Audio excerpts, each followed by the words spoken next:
fallen to its lowest level on record. New figures reveal 400,000 births were recorded last year, which has attributed to an overall decline in population numbers.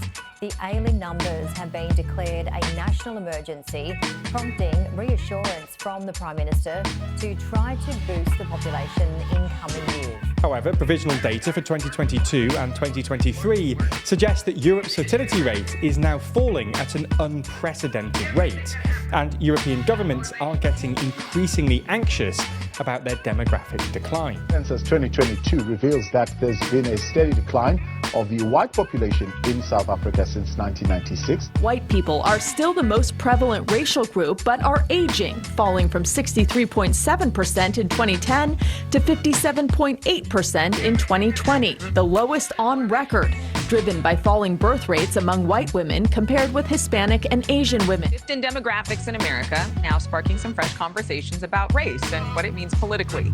An analysis of census data from the Brookings Institute projects the number of white Americans will fall below 50% for the first time ever in about 20 years, 2045.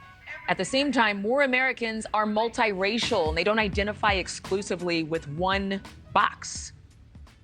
Catastrophically falling birth rates, well below the replacement level. It's entirely possible that the French will disappear. There will be no native-born French that come from the traditional French population. What some call the demographic winter of Western societies. For those of us who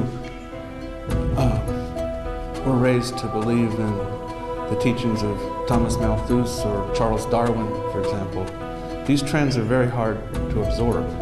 The demographic winter is an old argument, basically that European white Christian West is not having enough babies to replace its old and it's dying.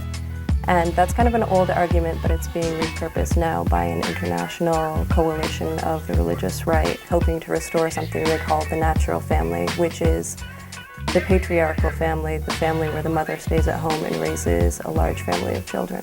They're promoting it through a lot of different ways. They're promoting it through a new documentary that was released this week called Demographic Winter, The Decline of the Human Family. The only way you can sort of preserve the theory is to say, well, certain kinds of human beings are on the way to extinction. Now we have 40 years of social science that makes it absolutely clear that the deterioration of marriage, the encouragement of sexuality outside of marriage is just not, it's not good for society, women, children, or men. I think their real agenda, more than necessarily a concern for Europe, is a concern with gaining an entry for their ideology into European politics. Right now they're really tapping into a lot of anxiety that Europeans are feeling about different cultural conflicts that are occurring because of different immigrant populations. Two examples really spring to mind, Italy and Russia, which have both promoted these different birth initiatives with prizes ranging from refrigerators and free cars if you conceive a patriot for the country,